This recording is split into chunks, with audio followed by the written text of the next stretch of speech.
Oke guys, pada kesempatan ini kita akan kembali membahas soal. Adapun soal yang akan kita bahas pada kesempatan ini adalah soal TPS UTBK SBMPTN tahun 2020. Adapun soal yang akan kita bahas yaitu soal yang sudah sesuai ya dengan kisi-kisi soal TPS terbaru UTBK SBMPTN tahun 2020. Di sini ada soal yang pertama. Di soal yang pertama ini ada soal tipe deret ya.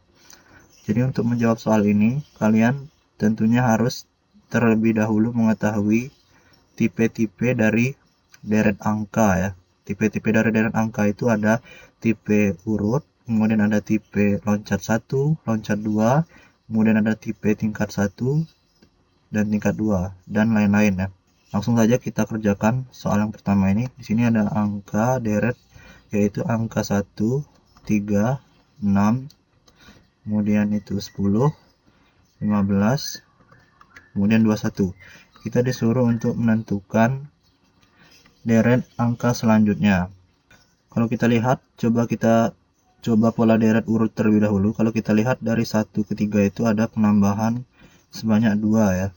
Kemudian dari 3 ke 6 itu ada penambahan sebanyak 3. Kemudian dari 6 ke 10 itu bertambah 4. Kemudian dari 10 ke 15 bertambah 5. Kemudian dari 15 ke 21 itu bertambah 6. Sehingga kita bisa menjawab soal ini.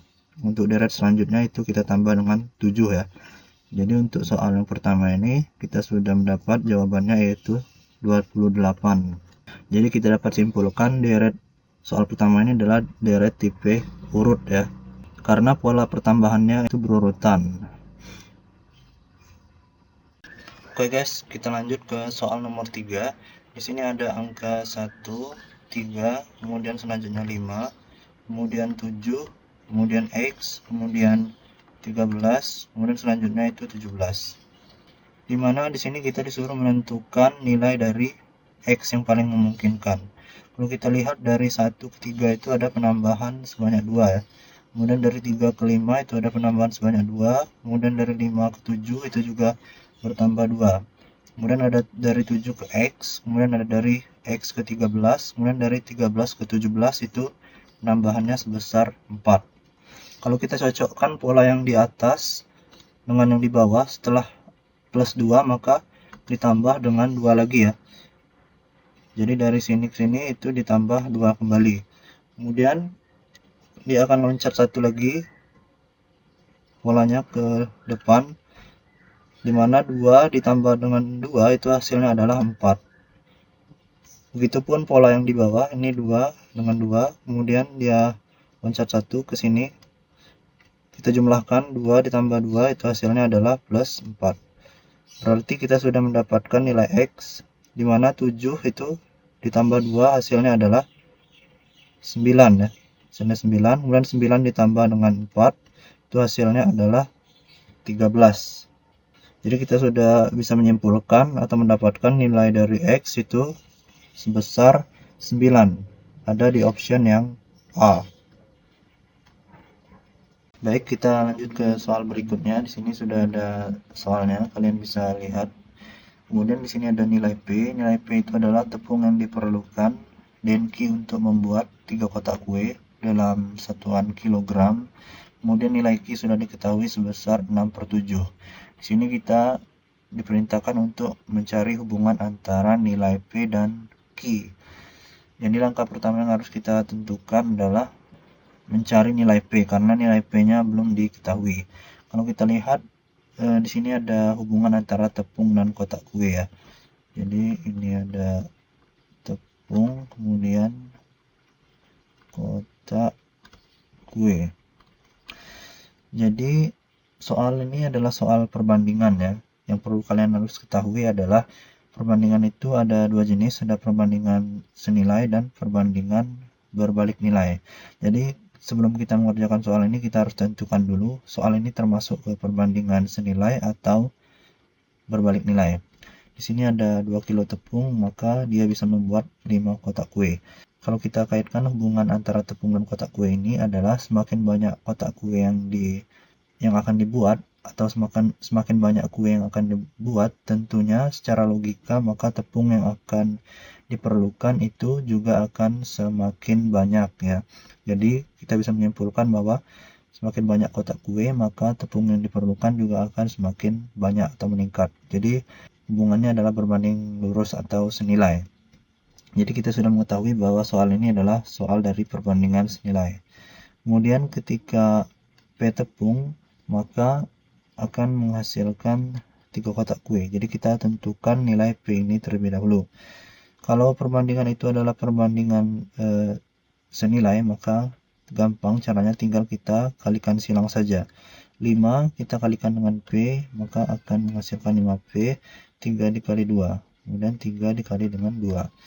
Kemudian 5P itu sama dengan 3 kali 2 itu hasilnya 6. Jadi nilai P nya sudah kita peroleh, yaitu sebesar 6/5. Kalau kita bandingkan antara nilai P dan Q, maka kita bisa menyimpulkan bahwa P itu akan lebih besar dibanding Q, atau 6/5 itu lebih besar dibanding 6/7. Kita lihat saja penyebutnya ya.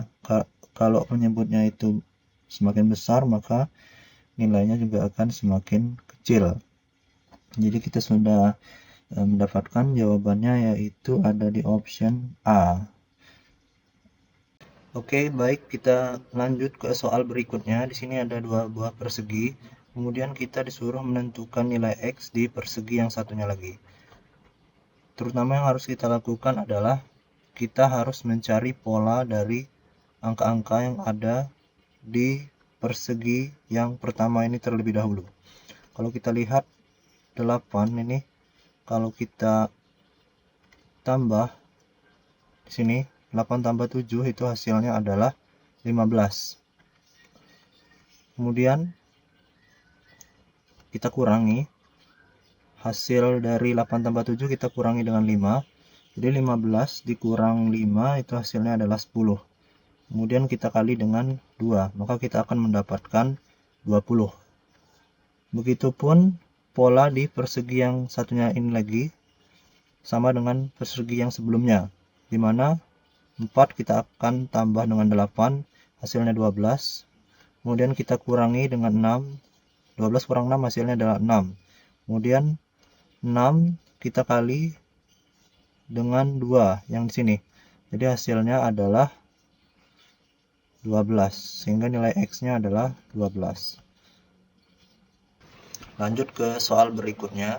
Di sini ada 2 buah pernyataan, di mana di pernyataan pertama Y sama dengan 70, sedangkan di pernyataan kedua X sama dengan Y, di mana kita diperintahkan untuk mencari nilai Z dengan menggunakan pernyataan yang ada berikut ini.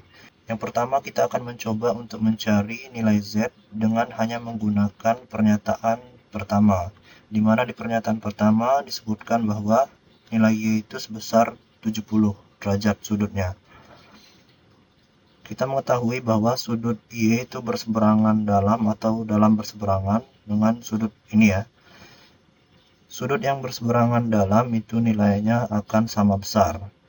Kemudian kita bisa mencari nilai Z, karena nilai Z itu berpelurus dengan sudut 70 derajat yang ini, maka Z plus 70 derajat itu jumlahnya akan sama dengan 180 derajat. Kemudian kita bisa mendapatkan nilai Z. Nilai Z itu sama dengan 180 derajat dikurang dengan 70 derajat. Jadi kita mendapatkan nilai Z sebesar 110 derajat. Jadi kita bisa menyimpulkan bahwa pernyataan satu saja sudah cukup untuk mendapatkan nilai sudut Z ini.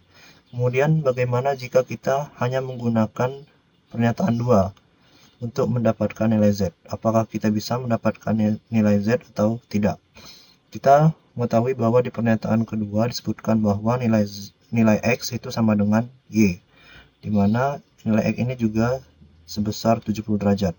Kemudian sudut X itu dia akan sehadap dengan sudut ini ya, yang nilainya 70 ini.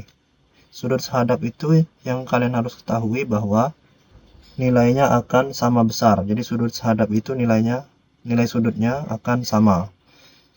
Kemudian kita juga bisa mendapatkan nilai Z dengan menggunakan rumus yang ini ya.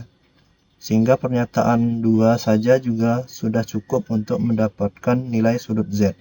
Jadi kita bisa menyimpulkan bahwa jawabannya adalah pernyataan 1 saja cukup untuk menjawab pertanyaan, dan pernyataan 2 saja cukup untuk menjawab pertanyaan. Jadi jawabannya ada di option yang D. Baik, kita lanjut ke soal berikutnya, di mana di sini ada 2 buah segitiga. Kita diperintahkan untuk menentukan nilai X pada segitiga yang pertama. Untuk menentukan nilai X pada segitiga yang pertama, tentunya kita harus melihat pola angka yang ada pada segitiga yang kedua. Kalau kita perhatikan, 24 dengan 29 ini kita perhatikan, 29 dikurang 24 itu hasilnya adalah 5 ya.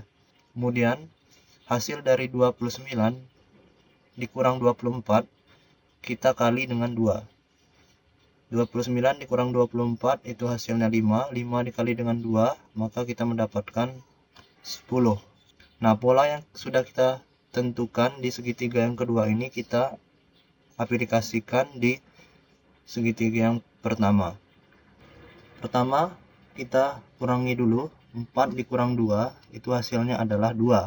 Kemudian kita kali dengan 3. 2 dikali 3, maka kita mendapatkan nilai X-nya yaitu sebesar 6. Jadi kita sudah mendapatkan jawabannya ada pada option yang B. Jadi nilai X itu sebesar 6.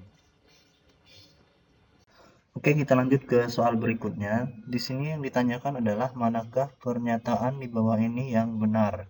Jadi langkah pertama yang harus kita lakukan untuk menjawab soal ini adalah kita mencari nilai P.